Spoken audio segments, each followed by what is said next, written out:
Kita belajar satu tema seperti yang sudah dimuatkan oleh pengurus kita di dalam tertib acara kita atau kertas lagu kita, yaitu menghidupi penderitaan Kristus.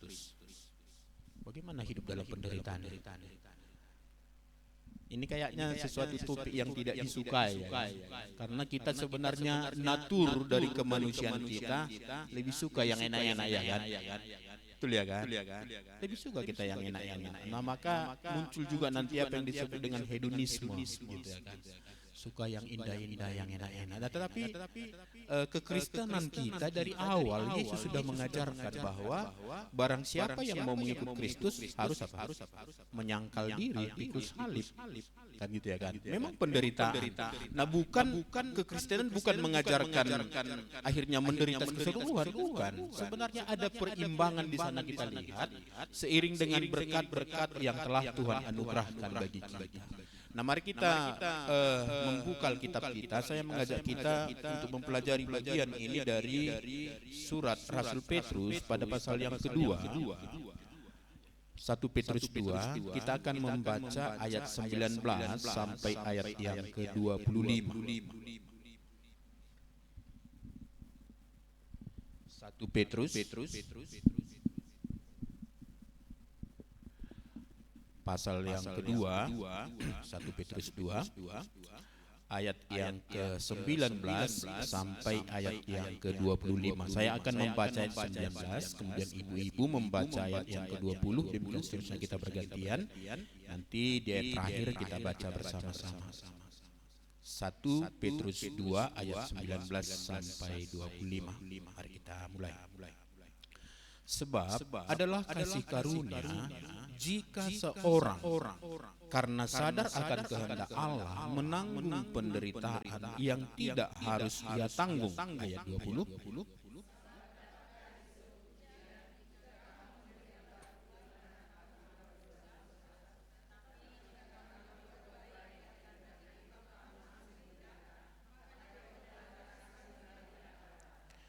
Sebab untuk itulah kamu dipanggil, karena Kristus pun telah menderita untuk kamu dan telah meninggalkan teladan bagimu, supaya kamu mengikuti jejaknya.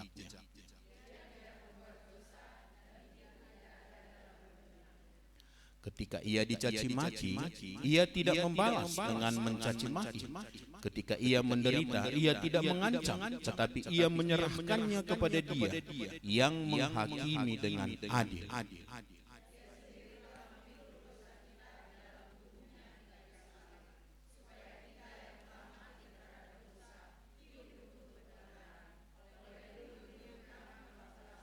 Bersama-sama, sebab dahulu kamu sesat seperti domba, tetapi sekarang kamu telah kembali kepada gembala dan pemelihara jiwamu. Demikian firman Tuhan. Berbahagia kita ibu yang dikasihi Tuhan yang membaca, merenungkan dan yang melakukan firman Tuhan dengan setia. Nah, saya kira kita semua pernah mengalami penderitaan. Betul ya? Atau seperti yang disaksikan Inang tadi, ya memang sedang menderita pada saat ini.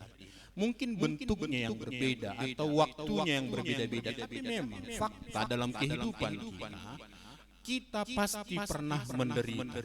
Nah, apalagi kita berbicara bahwa kita hidup di tengah-tengah dunia yang sudah jatuh di dalam dosa. Oleh karena keberdosaan manusia, akhirnya bumi dikutuk oleh Tuhan. Nah, kita ingat peristiwa itu ya kan pada Kejadian 3. Nah, apa yang dimulai oleh manusia, permusuhan dengan Allah itu membawa konsekuensi yang luas terhadap dunia ini. Maka saya dan ibu yang dikasihi Tuhan tinggal di satu dunia yang memang ini adalah tempat penderitaan. Nah, itulah sebabnya kita perlu mengerti bahwa di dunia ini kita adalah sebagai seorang musafir. Kita tidak akan tinggal di sini, bahkan kewarganegaraan kita dikatakan ada di sorga. Nah, sekarang mari kita lihat sebagai orang yang telah ditebus oleh Tuhan, yang telah diselamatkan oleh Tuhan, bagaimana sebenarnya penderitaan ini ya, yang kita tanggung itu. Kita lihat apa sebenarnya penyebabnya, lalu bagaimana kita menyikapinya. Nah, kita lihat di sini bahwa firman Tuhan mengatakan ternyata tidak semua penderitaan itu bisa disebutkan sebagai penderitaan karena Kristus. Jadi kalau saya misalnya tidak berdisiplin makan, lalu kena asam urat, tensi tinggi, apalagi ya berhubungan dengan itu, kolesterol, naik gula darah, itu bukan penderitaan karena Kristus, itu penderitaan karena hisap. Alanimokus kan itu sebenarnya. Nah, jadi ada penderitaan supaya kita nanti bisa melihat bahwa tidak semua penderitaan itu rupanya bisa dikatakan sebagai penderitaan karena Kristus. Jadi kadang-kadang ibu-ibu cepat kali mengatakan, boratia dosilakon. Kenapa rupanya? Itulah sakit aku. Lah, enggak dipulihkan anakku. Lah memang dia salah. Maka itu tidak bisa digolongkan sebagai penderitaan oleh karena Kristus. Nah, mari kita lihat firman Tuhan ini. Ibu dikasih Tuhan dari apa yang kita baca tadi. Mari kita lihat apa yang diajarkan Tuhan bagi kita tentang menghidupi penderitaan Kristus. Nah, maka yang pertama yang mau kita pahami dengan jelas, apa sebenarnya arti ya menghidupi penderitaan Kristus itu. Nah, apa arti sebenarnya menghidupi penderitaan Kristus itu? Supaya jangan salah konsep nanti, seperti yang saya katakan tadi, tidak semua penderitaan itu dikatakan sebagai penderitaan karena Kristus. Nah, tadi dalam bacaan kita jelas dikatakan di ayat yang ke-20 di sana. Ini memang konteksnya itu relasi antara hamba dengan Tuhan. Nah, kadang-kadang hamba-hamba itu juga melakukan kesalahan, akhirnya mendapat penghukuman dari Tuhannya, dan memang itu logis. Lalu kadang-kadang dia sebagai orang Kristen langsung buru-buru mengatakan inilah salib itu. Nah, kalau dia korupsi di tempat dia bekerja lalu kemudian dipukul oleh Tuannya, memang itu ganjaran yang patut dia terima. Itulah keadilan. Maka mari kita lihat di sini bahwa tidak semua penderitaan itu penderitaan oleh karena Kristus. Maka dikatakan tadi ayat 20 itu, sebab dapatkah disebut pujian jika kamu menderita pukulan karena kamu berbuat dosa? Nah, jadi kalau saya misalnya sakit oleh karena saya memang tidak berdisiplin, baik dalam pola makan, dalam beristirahat, atau kemudian sakit mata oleh karena memang terlalu banyak main game. Kalau orang Batak bilang apa? Tahun. Gitu ya. Orang memang kesalahan kita. Dan sebenarnya itu dikasih Tuhan kalau kita jujur. Setiap kali kita melakukan satu kegiatan melampaui batas, itu Roh Kudus sebenarnya sudah ingatkan kita. Termasuk dengan kita main gadget ini, main handphone ini kan. Apalagi sekarang kita banyak kecanduan dengan drama pendek ya kan. Maka sekarang banyak orang terobsesi ketika melihat misalnya ada peminta-minta di jalan, jangan-jangan CEO dari satu perusahaan itu kan. Ya kan gitu kan. Semua yang punya Facebook itu pasti ditawari. Nanti ada orang yang misalnya orang yang jago sekali, punya ilmu yang sangat tinggi dalam bela diri, lalu menjadi orang yang sepertinya lemah sekali, menjadi peminta-minta atau gembel, pakaiannya pun comang-camping begitu. Jadi kadang-kadang kita kemudian sebenarnya sudah diingatkan tapi tidak mau, maka muncullah penderitaan, muncullah sakit penyakit, muncullah pergumulan, sebenarnya dimulai dari kesalahan kita. Maka sekarang banyak juga orang yang kemudian apa yang disebut dengan playing victim gitu kan. Jadi dia sebenarnya yang salah tapi kemudian meletakkan kesalahan itu kepada orang lain. Mama apa itu yang dia minjam barang misalnya, sudah bertahun-tahun nggak dipulangkan, lalu diminta oleh tetangganya, masa itu baja pun masih diminta, padahal aku masih butuh loh, kata. Nah itu macam mana kira-kira? Mama apa itu yang nak bil minta? Cobalah dulu. Terus orang yang disalahkan padahal dia sudah minjam barangnya, kualinya sudah berbulan-bulan, memang mau dipakai orang yang tunai, lalu disalahkan ini. Masa aku mau pakai lagi, sudah dipindah. Kuali aja pun katanya lah. Coba. Jadi jangan sampai kita jatuh kepada keadaan seperti ini. Lalu kita katakan itu penderitaan karena Kristus. Lalu apa yang dimaksud dengan penderitaan Kristus itu? Nah, dari firman Tuhan yang kita baca tadi kita mengerti bahwa yang dimaksud dengan penderitaan Kristus yang kita hidupi itu adalah kita kemudian disalah mengerti, kita disalahpahami, kita ditolak, bahkan mungkin disakiti, padahal kita tidak melakukan sesuatu yang salah. Nah, misalnya di kantor ibu yang dikasih Tuhan, ibu-ibu jujur di kantor. Lalu ketika ada kesalahan ibu-ibu lihat di sana, lalu ibu sampaikan kepada bos. Lalu oleh karena itu kemudian ibu-ibu kemudian dihindari, ya, tidak mau ngomong orang dengan kita gitu kan. Setiap kali kita lihat dicibir kita. Nah, itu yang dimaksud sebenarnya penderitaan karena Kristus itu. Kita tidak ada salah, kita melakukan yang benar. Nanti kalau kita lihat dalam khotbah di bukit itu, Yesus juga mengajarkan itu. Berbahagialah dan bersukacitalah. Kenapa? Karena nabi-nabi sebelum kamu merasakan hal yang sama. Jadi penderitaan karena Kristus seperti yang dikatakan tadi, misalnya kita lanjut dengan ayat 20 bagian terakhir itu. Tetapi jika kamu berbuat baik dan karena itu kamu harus menderita, maka itu adalah kasih karunia pada Allah. Jadi ada penderitaan karena kita melakukan yang baik. Nanti kita lihat bukan hanya melakukan yang baik, ada penderitaan yang dialami oleh orang karena dia kekeh di dalam imannya, bahkan sedemikian getol menyampaikan Injil. Maka ada orang yang mengatakan sebenarnya kita Kristen di Sumatera Utara ini terlalu enak.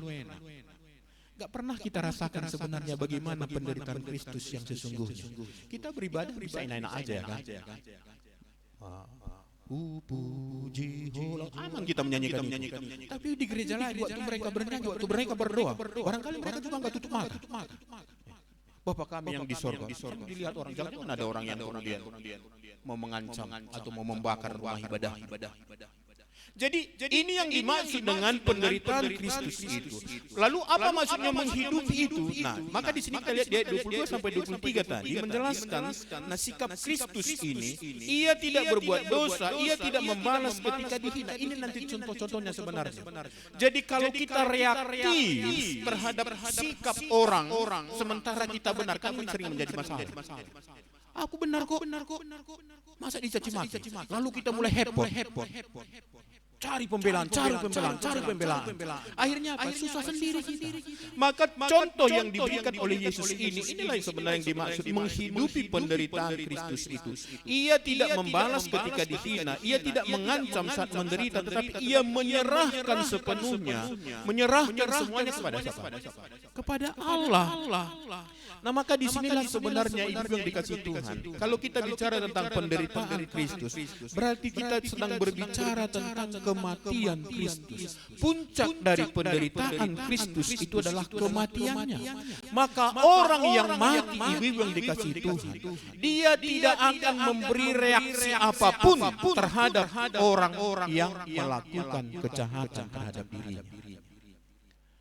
Jadi kalau kita gampang-gampang tersinggung, kita belum mati sama seperti Kristus telah mati.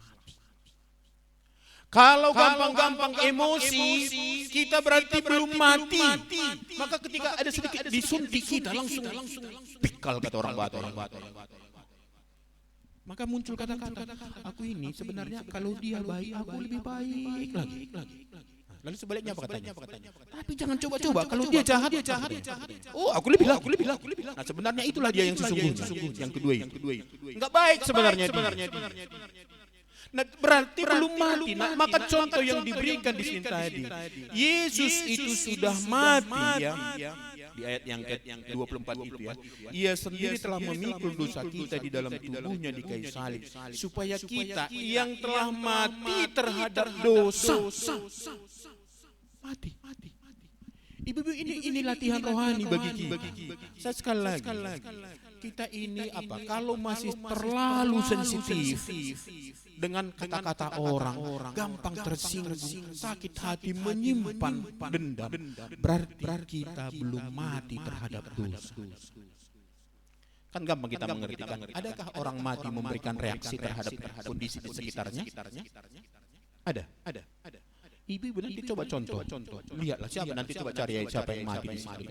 Lalu ibu marah-marah, caci maki dia gitu kan. Ada nggak kemudian dia begini mata? Nggak ada. Atau tawari sesuatu yang merupakan kesukaannya selama ini. Makanan, minuman gitu, ditawarkan. Ini dimsum ya, ini kesukaanmu dulu misalnya begitu. Lalu apa gerak-gerak hidungnya? Nggak ada.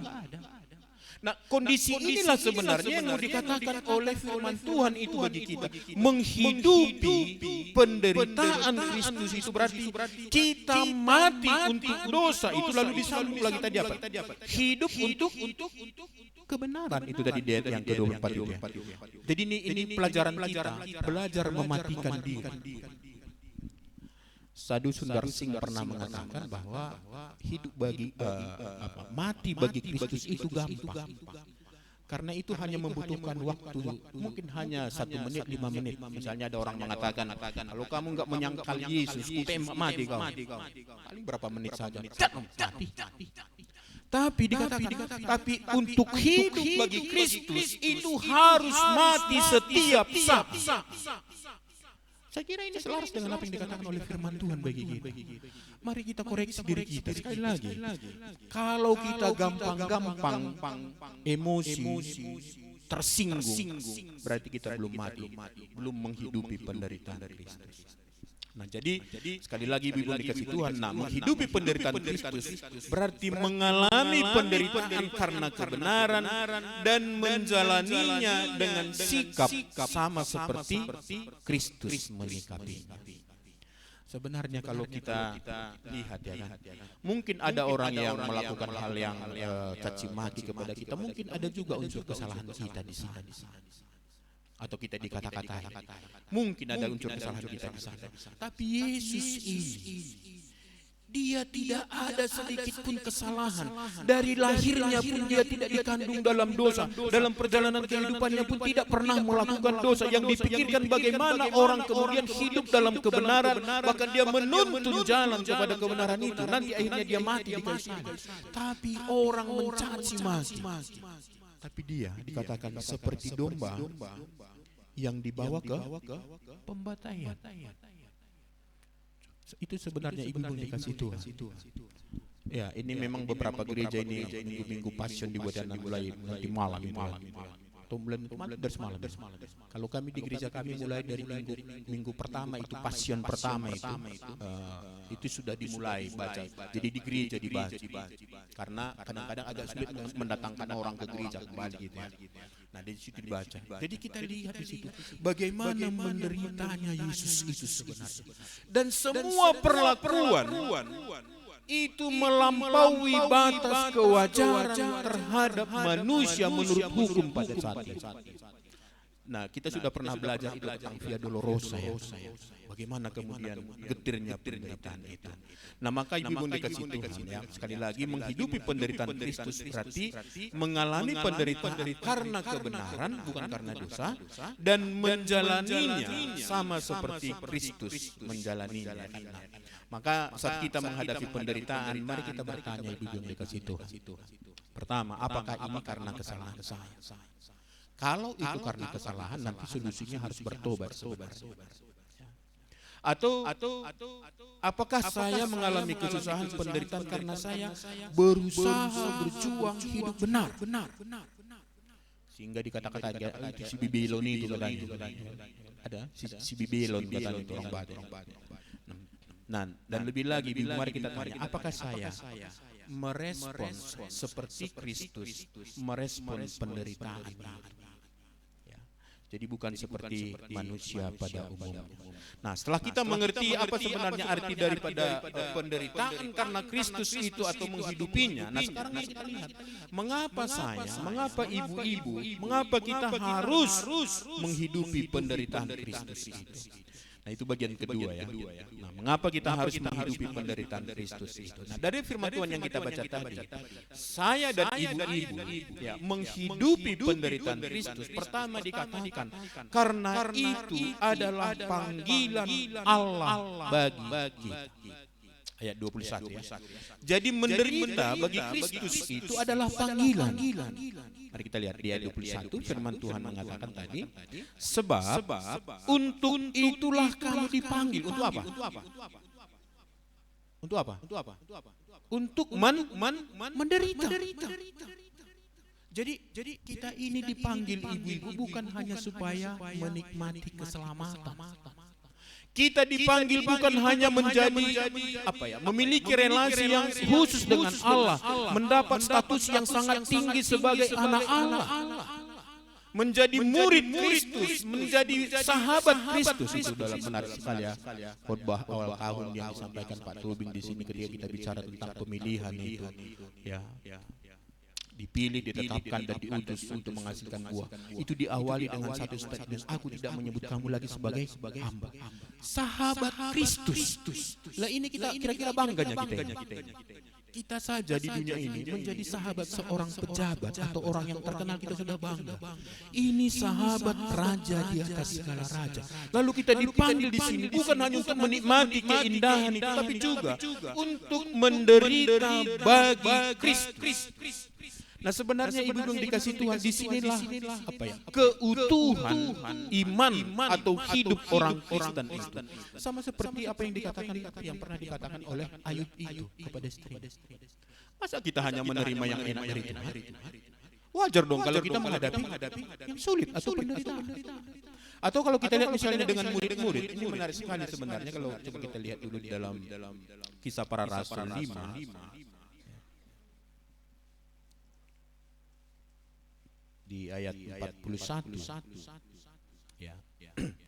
Nah itu setelah mereka kemudian disidang di mahkamah agama, lalu kemudian mereka dibebaskan. Itu dikatakan di sana di ayat 41. Rasul-rasul itu, Kisah Para Rasul 5 ayat 41. Rasul-rasul itu meninggalkan sidang mahkamah agama dengan gembira. Mengapa mereka bergembira? Bukan karena dibebaskan itu. Oh, soraklah haleluya, kami sudah bebas. Bukan, tapi apa yang dikatakan di sana? Karena mereka telah dianggap layak menderita penghinaan oleh karena nama Yesus. Ini kayaknya nggak sedap ini beritanya. Pernahnya kita merasa bergembira, puji Tuhan, aku diberi kesempatan oleh Tuhan untuk mengalami sedikit penderitaannya. Misalnya ada di antara kita karena melayani, memberitakan Injil kepada orang lain, lalu kemudian emosi dia naik, tapi ditamparnya gitu. Ibu-ibu dikasih Tuhan. Kenapa ini dikatakan tadi sebagai panggilan, kasih karunia? Enggak semua orang mendapatkan itu. Ibu mau berdoa menjadi mati martir, belum tentu ibu layak. Ya. Aku Tuhan maulah menjadi mati martir seperti Stefanus itu atau seperti Munson dan Limani. Belum tentu dikasih Tuhan kesempatan ini. Belum tentu menghadapi misalnya kita di penjara karena kemudian kita memberitakan Injil atau ditampar orang, dikejar-kejar orang, belum tentu dikasih Tuhan kesempatan ini. Maka kalau ada kesempatan menderita bagi Kristus, itu adalah panggilan, itu adalah kehususan, berkat khusus dari Tuhan kepada kita. Nah, ini bicara tentang penderitaan di sini. Ini sebenarnya harus kita perluas, bukan hanya penderitaan fisik. Termasuk misalnya dalam memberikan persembahan. Kalau kita memberikan persembahan, nggak ada sedikit pun rasa di hati kita. Udah terganggu nanti ekonomi kami. Sebenarnya persembahan kita itu sangat kecil nilai. Mengerti mas saya? Kalau misalnya kita memberikan persembahan, nggak terganggu hati kita misalnya. Dari mana nanti makanannya? Dari mana nanti beli beras? Atau dari mana nanti kemudian untuk ini? Sebenarnya persembahan kita itu masih sangat kecil. Walaupun mungkin dari segi nominal yang ratusan ribu. Itu maka kenapa Yesus kemudian mengacung jempol kepada janda itu? Karena dia memberikan seluruh nafkahnya. Sekarang yang ada apa? Ketergantungan kepada Tuhan. Tapi kita yakin bahwa Tuhan tidak akan pernah mengabaikan itu. Itu bentuk sederhana ibu-ibu. Maksud saya begini, mungkin kita tidak akan pernah mengalami kesempatan seperti pengalaman rasul-rasul itu. Seperti Petrus yang kemudian, bagaimana akhir hidup Petrus itu? Disalibkan ya. dan disalibkan terbalik. Kenapa dia terbalik? Dia merasa tidak layak. Kematiannya disalib itu sama seperti Tuhannya. Gitu ya. Ini penulis apa yang kita baca ini. Jadi kalau ada kesempatan menderita bagi Kristus, itu adalah kasih karunia. Tapi ingat, penderitaan itu oleh karena kebenaran, oleh karena nama Kristus, oleh karena iman, oleh karena melakukan kehendak Tuhan, termasuk di dalam pelayanannya. Jadi ibu yang dikasih Tuhan, nah kita tidak mungkin menghidupi penderitaan Kristus, ya. Kalau kita sendiri tidak terlebih dahulu hidup dari penderitaan Kristus itu. Ya, sekali lagi, kita tidak mungkin menghidupi penderitaan Kristus kalau saya dan ibu-ibu tidak terlebih dahulu hidup dari penderitaan Kristus itu. Maksudnya apa? Kalau orang tidak hidup dari penderitaan Kristus, berarti dia masih mati. Masih manusia berdosa, maka manusia berdosa tidak bisa merasakan apa-apa. Mendos-dos sama dia semua positif. Sama saja. Tapi kalau dia sudah dihidupkan karena penderitaan Kristus itu, karena ia beriman, maka dia tahu penderitaan ini karena nama Kristus, maka aku berbangga hati. Nah, jadi dia 24 dan 25 tadi dikatakan ya, kita disembuhkan, kita dipulihkan. Kita yang dahulu sesat, sekarang kembali kepada Tuhan. Bagaimana bisa itu terjadi? Karena ada satu pribadi, yaitu Yesus Kristus yang rela mati, menderita, menggantikan kita. Jadi kalau hari ini kita masih bisa bertahan ibu-ibu, ya bisa mengampuni, ya kan? Kita ingat bahwa itu adalah kasih karunia dari Allah kepada kita. Ya. Jadi ya, sekali lagi ya ibu dikasih Tuhan. Nah yang kedua, mengapa kita harus menderita? Di ayat 24 dikatakan, karena Kristus sudah lebih dahulu menderita bagi kita. Ya, jelas ya, di ayat 24 itu dikatakan firman Tuhan. Mari kita kembali kepada bacaan kita tadi dari 1 Petrus 2 itu dikatakan di ayat 24 itu sekali lagi, ia sendiri telah memikul dosa kita di dalam tubuhnya di kayu salib, supaya kita yang telah mati terhadap dosa hidup untuk kebenaran. Oleh bilur-bilurnya kamu telah sembuh. Jadi saya menderita pertama tadi karena itu panggilan. Yang kedua karena Kristus sudah lebih dahulu menderita. Jadi kadang-kadang sebenarnya anehnya kekristenan kita ini. Kita mau mengikuti Yesus, tapi kita mau hanya separuh dari Yesus itu, yaitu kebahagiaan, kesuksesan, kehebatan, kuasa. Kita lupa di sisi lain bahwa Yesus itu adalah pribadi yang menderita. Seorang hamba Tuhan di Indonesia ini di awalnya itu banyak tidak disukai. Karena selalu mengatakan, kalau mau ikut Yesus, pikul. Kalau ikut Yesus, pikul. Orang gak suka dengan pengajaran itu. Tapi ternyata setelah diteliti, diperiksa, kemudian memang harus begitu. Tidak sedang mengabaikan ada berkat-berkat yang indah. Ada. Kalau mendapat berkat itu, orang cenderung tidak perlu dipersiapkan. Sama seperti misalnya kalau orang tiba-tiba menjadi orang yang kaya kemudian atau pejabat, cenderung persiapannya nggak begitu sulit. Tapi kalau ada orang dari yang seperti CEO yang menyamar tadi itu butuh waktu. Gimana? Kenapa misalnya seperti ini penjara itu? Kadang-kadang kita lihat ini kok penjaranya kok masih pakai AC gitu. Rupanya dibandingkan dengan kehidupan mereka dulu, itu sudah penderitaan bagi mereka. Bagi kita itu masih fasilitas ya kan? Bagi mereka dibanding dengan kehidupan mereka yang dulu, ini sudah penderitaan. Tinggal di ruang yang sempit saja sudah penderitaan, walaupun mungkin masih ada fasilitas. Jadi ibu yang dikasih Tuhan, bahwa Yesus sendiri sudah terlebih dahulu menderita untuk kita. Nah maka mari kita mengerti ini bukan sesuatu yang aneh kalau kemudian kita mengalami penderitaan di dalam iman kita ya. Jadi sekarang mari kita lihat, kalau begitu bagaimana kita menghidupi penderitaan Kristus itu. Kalau tema kita mengatakan menghidupi penderitaan Kristus, tadi kita sudah mengerti apa yang dimaksud dengan penderitaan Kristus itu. Sekali lagi, penderitaan karena melakukan kebenaran, karena melakukan firman Tuhan, karena memberitakan Injil. Semua itu berhubungan dengan kebenaran firman Tuhan, bukan karena dosa kita. Lalu mengapa kita harus mengalami itu? Karena itu adalah panggilan, karena teladan yang telah diberikan oleh Tuhan Yesus. Maka dikatakan tadi, kita harus mengikuti jejaknya seperti ayat yang ke-21 itu, supaya kamu mengikuti jejaknya. Pengikut Kristus itu adalah yang mengikuti jejak hidup Tuhan Yesus. Ya. Nah, maka sekarang bagian ketiga ini bentuk praktisnya bagaimana kita menghidupi penderitaan Kristus itu setiap hari. Nah, yang pertama kita menghidupinya dalam perkataan. Ya. Dari segi perkataan, apa yang dimaksud di sini? Mari kita lihat ayat 23 itu. Ketika ia dicaci maki, ia tidak membalas dengan mencaci maki. Ketika ia menderita, ia tidak mengancam, tetapi menyerahkannya kepada Dia yang menghakimi dengan adil. Jadi yang dimaksud di sini menghidupi penderitaan itu dalam bentuk perkataan, tidak membalas, tidak mencaci maki orang yang mencaci maki kita. Ya kan? Jangan lagi bilang si guru buat, si guru bakara. Apa katanya itu kan kita cenderung emosi kita yang mau kita puaskan, bukan bagaimana kita menghidupi kebenaran ini. Maka mari kita rem kata-kata kita. Ibu-ibu, ini kan apa ya, poksinya ibu-ibu banyak berkata-kata ya. Nah, sekarang mari kita lihat. Hati-hati dengan perkataan. Pertama, tentu kita jaga diri kita supaya jangan menyinggung, menyakiti hati orang lain. Yang kedua, jangan sampai kemudian ketika orang mengatakan yang salah kepada kita, mencaci maki kita, kita juga langsung membalas. Tidak gampang memang ini, ibu-ibu. Kadang-kadang sudah seperti di sini kata-kata kita mau keluar gitu kan. Lalu karena kita emosi sudah naik semua memuncak.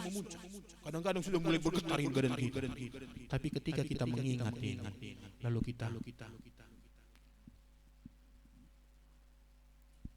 tarik nafas panjang.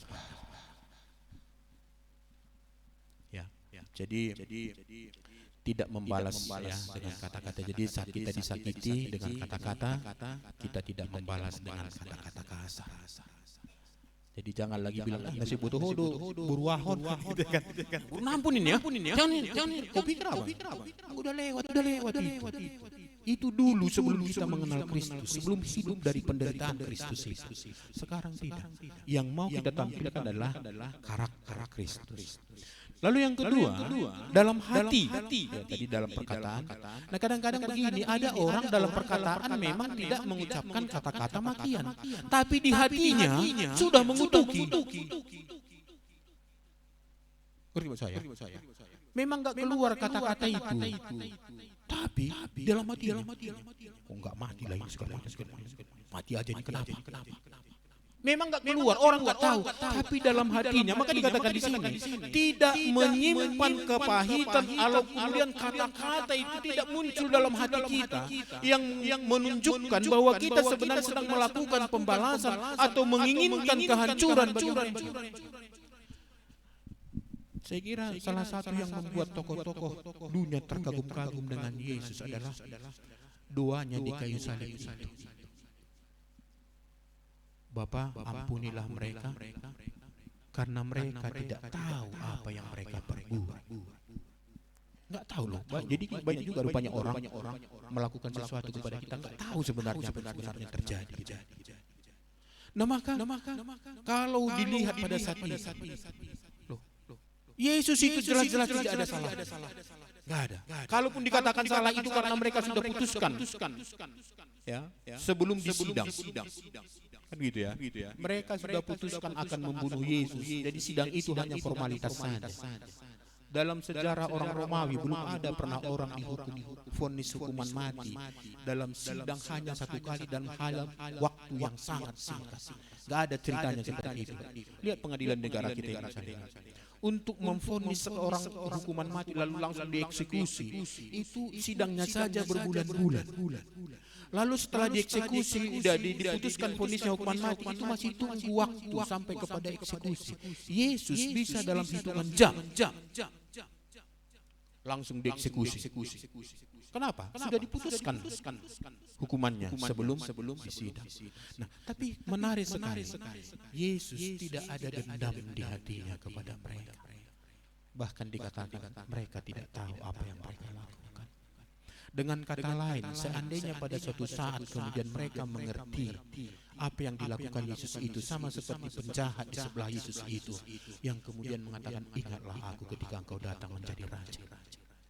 Atau kepala pasukan itu. Bapak Ibu, itu dalam versi Matius, dalam versi Markus itu menarik sekali. Di situ tesis yang sedang dimunculkan adalah bahwa Yesus itu adalah anak Allah.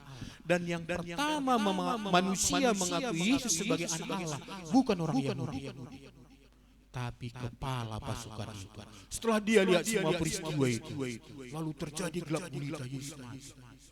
Lalu ditunjuk, dia ini benar anak Allah. Nih, mari kita belajar. Jaga hati kita. Nah, jagalah hati. Jangan kau bukan. Jagalah hatimu sebab dari situlah terpancar kehidupan. Mungkin Pak Agim tahu itu dari awal saya lalu nyanyikan itu dulu ya. Oke ya, jadi sekali lagi Kristus tidak mengancam, hatinya tidak dipenuhi dendam, jadi melepaskan kepahitan dan belajar mengampuni. Saya sekali lagi mau mengingatkan kita ibu-ibu, kalau ibu-ibu menyimpan kesalahan orang, ibulah yang sakit hati. Berarti ibu sebagai orang yang sakit. Betul ya? Kenapa kita simpan kesalahan orang?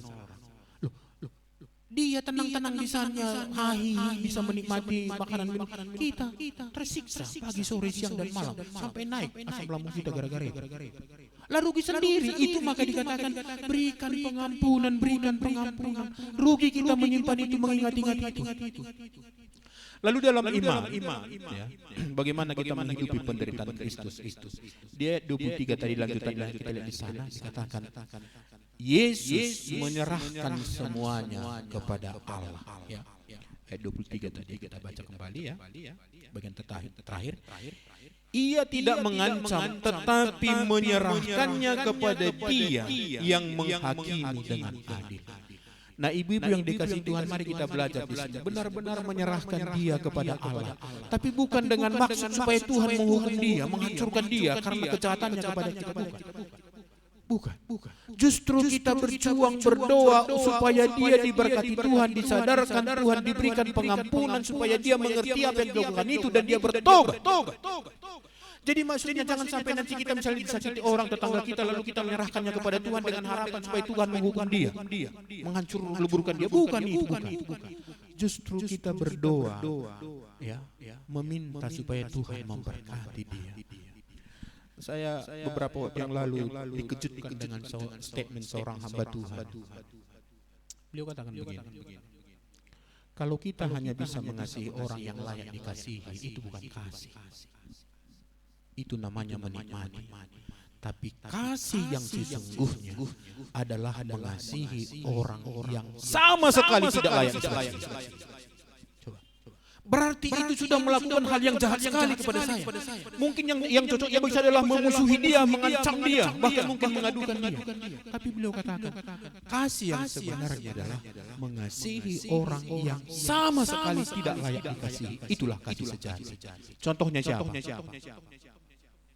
Tuhan kita, Yesus Kristus. Apakah saya dan ibu layak dikasihi oleh Tuhan? Memang kita layak dikasihi.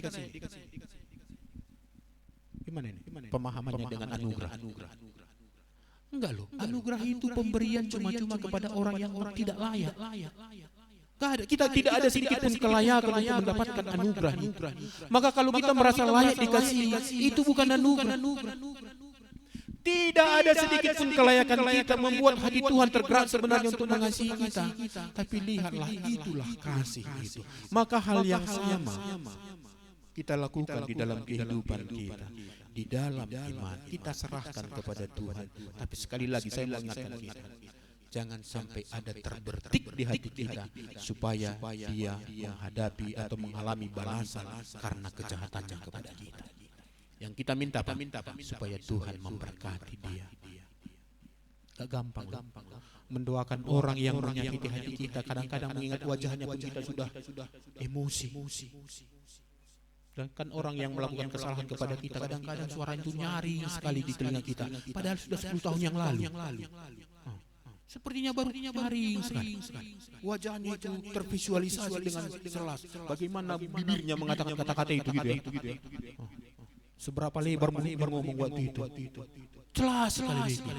Kadang-kadang naik emosi kita. Hukumlah Tuhan. Sekarang enggak begitu.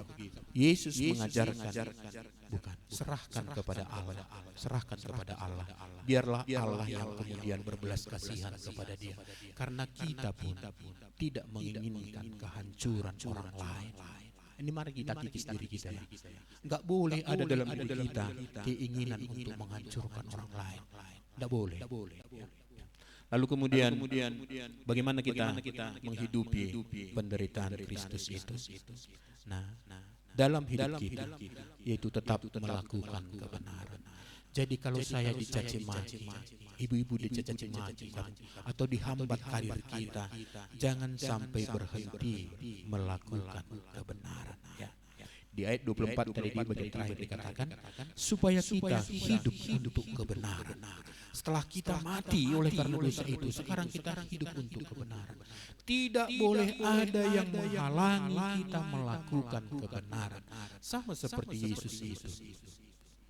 Ya, coba kalau kita lihat ya, pertentangan demi pertentangan dihadapi oleh Tuhan Yesus. Dan saya kira itu salah satu yang sangat menyedihkan hati Yesus itulah ketika bertemu dengan hamba-hamba Tuhan di bait Allah itu. Mereka memberitakan firman Tuhan, mereka mengajarkan kasih, mereka mengajarkan hukum. Tapi ketika Yesus datang, bahkan mereka mengajarkan penantian terhadap Mesias itu. Tapi ketika Yesus datang berbicara dengan mereka, lama mereka melihat Yesus itu, akhirnya dikatakan Yesus itu Beelzebul. Itu dalam Matius dicatat. Yesus itu iblis, menyembuhkan dengan kuasa iblis. Loh, ini gimana kira-kira lo? Yesus itu datang dari surga, dia adalah Allah yang menjadi manusia, ingin menolong mereka, meluruskan pola pikir mereka supaya sampai kepada kebenaran yang dimaksudkan Tuhan. Tapi akhirnya mereka setelah melihat semua, baik pengajaran yang disampaikan oleh Yesus, baik mujizat-mujizat yang dilakukan oleh Yesus, tapi orang-orang Farisi, orang-orang Saduki, ahli Taurat, hamba-hamba Tuhan pada saat itu mengatakan dia itu Beelzebul. Tapi sekali lagi, Yesus tidak berhenti melakukan kebenaran. Ya, itu justru Yesus mengatakan kita harus melakukan pekerjaan Dia yang mengutus aku, itu kan dalam Yohanes. Kebenaran. Maka sekali lagi menghidupi penderitaan Kristus berarti tetap hidup dalam kebenaran. Bagaimanapun kondisi hidup kita harus tetap hidup dalam kebenaran. Kenapa? Kalau kita tidak hidup dalam kebenaran berarti kita nanti akhirnya melakukan kesalahan. Kesalahan itu juga akan membawa kita kepada penderitaan. Kenapa? Allah kita adalah Allah yang adil. Bukan hanya Allah yang adil, dia juga adalah Allah yang adil. Jadi Bibi yang dikasihi Tuhan, mari kita tetap jujur, tetap setia, tetap mengasihi, dan tetap melayani, tetap melakukan seperti yang Tuhan kehendaki dalam firman Tuhan. Itulah yang dimaksud dengan menghidupi penderitaan Kristus.